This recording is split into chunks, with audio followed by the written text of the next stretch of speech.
Mă numesc Mihai Arsenie și am sindromul Down.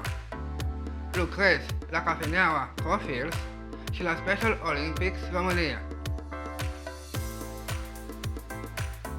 Mă trezesc la 5:20, mă îmbrac, mănânc și beau cafeaua, stau o oră pe internet și mă informez din mai multe surse.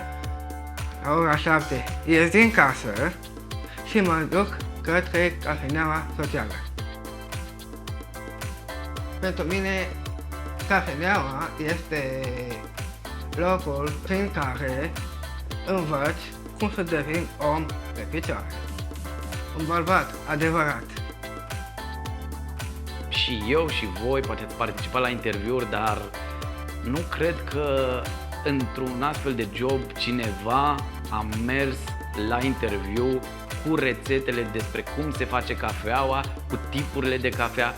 Provocarea este să pot să încasez bani pentru oamenii care ne vizitează cafeneaua. Poftiți? Plăcere? Mă întorc acasă, stau un pic pe Zoom și la întâlniri cu Special Olympics. Și pentru mine Special Olympics este locul în care ne organizăm pe teme sociale și sportive. Special Olympics înseamnă pentru mine locul unde am învățat să lucrez în echipă și să gândesc ca un învingător.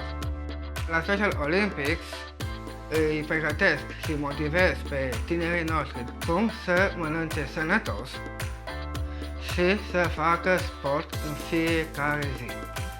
Și învăț cum să devin un om care să inspire și să insufle încredere pentru colegii noștri de la centru și de la aventură.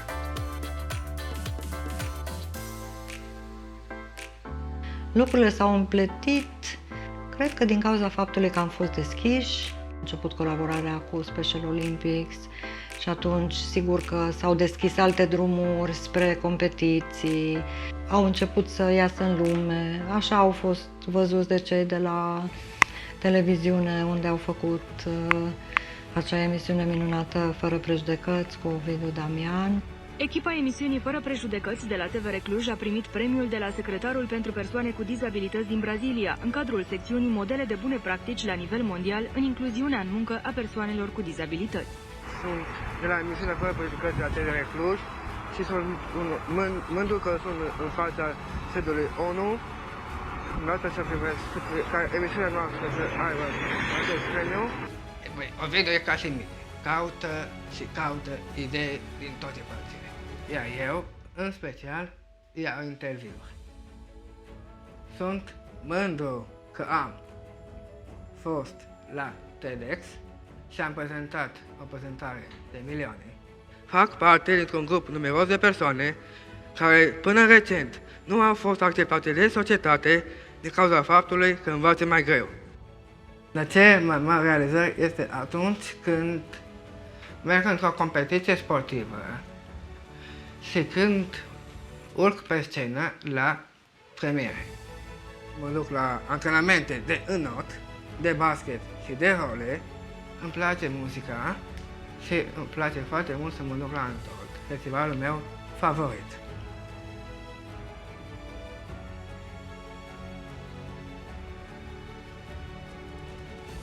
Onisa este iubita mea. Noi vrem să ne căsătorim, nu contează unde, contează să avem casa noastră, viața noastră și lumea întreagă.